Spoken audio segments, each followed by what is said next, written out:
Hello student. जैसा कि कल हमने पढ़ा था यूक्लिड की विभाजन एल्गोरिथम द्वारा हम संख्याओं का एचसीएफ कैसे निकालते हैं। कल हमने दो संख्याओं का एचसीएफ ज्ञात करना सिखाया था कि हम दो संख्याओं का एचसीएफ यूक्लिड की विभाजन एल्गोरिथम द्वारा कैसे निकालेंगे। आज हम बात करते हैं कि अगर हमारे पास दो से अधिक संख्याएं मतलब तीन संख्याएं हैं तो उनका हम यूक्लिड की विभाजन एल्गोरिथम द्वारा एचसीएफ कैसे निकालेंगे। तो मैंने उदाहरण के तौर पर यहाँ एक सवाल लिया है जिसमें तीन संख्याएं हैं 48, 1024 और 6144। इन तीनों का हमें एचसीएफ निकालना है यूक्लिड की विभाजन एल्गोरिथम द्वारा। तो आपको करना क्या है कि जब आपके पास तीन संख्याएं हैं जिनका आपको एचसीएफ निकालना है तो पहले आपको उनमें से दो बड़ी संख्या लेनी है।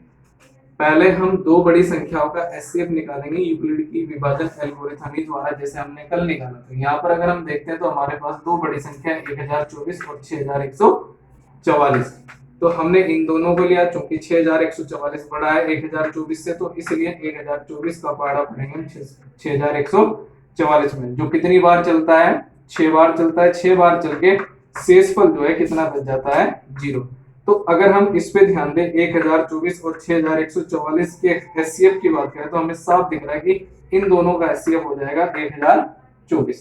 अब हमें क्या करना है कि जो दो बड़ी संख्याओं का एचसीएफ आएगा उसको लेना है और बची हुई तीसरी संख्या लेनी है। अब इन दोनों का एचसीएफ था 1024, तीसरी संख्या बची हुई है 48, तो अब हमने लिया 1024 व 48 के लिए। 1024 और 48 में 1024 बड़ा है तो 1024 में हम 48 का पाड़ा पढ़ेंगे। अब यहाँ थोड़ा सा ध्यान देंगे, हमने 1048 का पाड़ा पढ़ा। अब चूंकि 1024 है पूरा का पूरा नहीं चलेगा, पहले तीन संख्याओं के लिए हमने 48 दूनी 96। अब ऊपर से इसको घटाया 102 में से 96 घटाएंगे तो बचेगा हमारे पास 6। आगे 4 बचा हुआ इसको भी उतारा, अब ये मिला के हो गया 64।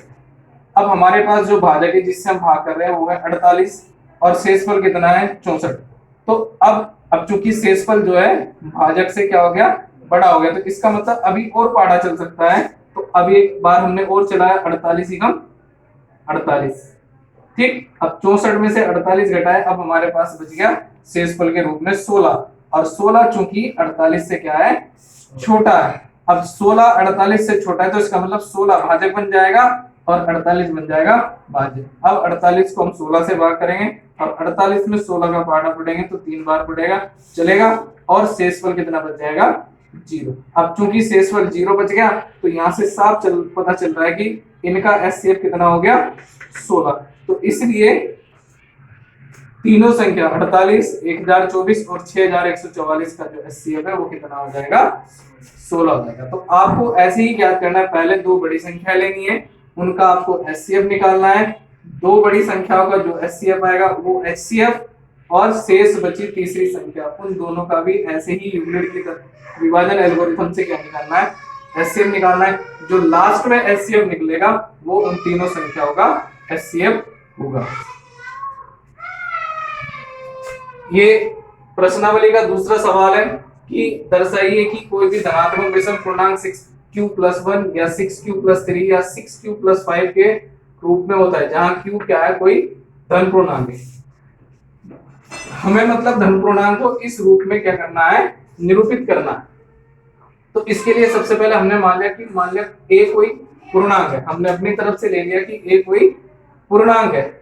और जैसा हमने कल एक विभाजन सूत्र पढ़ा था 9th में भी आपने पढ़ा है कि भाज्य बराबर भाजक गुणा भागफल प्लस शेषफल। इसको अगर हम फॉर्मूले के रूप में लिखते हैं तो लिखते हैं a बराबर bq प्लस r, जहां r क्या है शेषफल है। और कल भी मैंने आपको बताया था कि r का जो मान है वो 0 से बड़ा या 0 के बराबर, लेकिन b से क्या होगा छोटा होगा। अब हम इस सूत्र पे ध्यान दें a बराबर bq प्लस r, और जिस रूप में हमको दर्शाना है 6q+1, 6q+3, 6q+5, तो इस इतने पार्ट पे ध्यान दें bq plus r, 6q+1, 6q+3 +1 +3 +5, ये किसका मान हो गया r का मान हो गया, क्योंकि bq प्लस r है। और चूंकि q के गुणांक में जो होगा q के गुणांक में जो संख्या होती है वो किसका मान होता है b का। तो यहां से साफ पता चल रहा है कि b का मान कितना हो गया 6 हो गया, ठीक।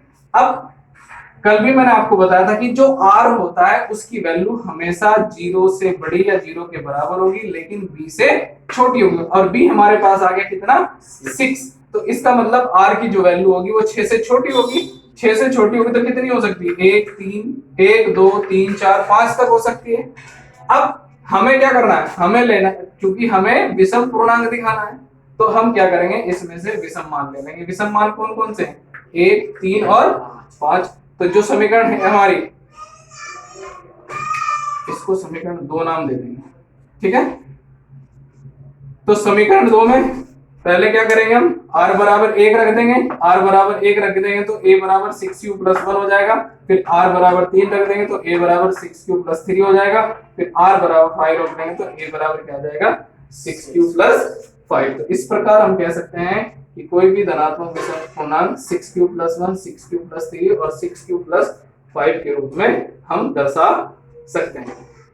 इसी आधार पे एक्सरसाइज के जो बचे हुए सवाल है वो आपको करने हैं।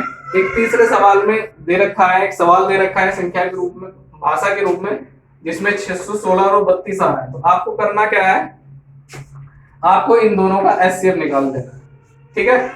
बाकी जो सवाल है आपको इस आधार पे करने हैं। अगर बाई चांस आपका नहीं होते तो आप मुझे फीडबैक में भेज सकते हैं, मैं आपको दोबारा समझा दूंगा।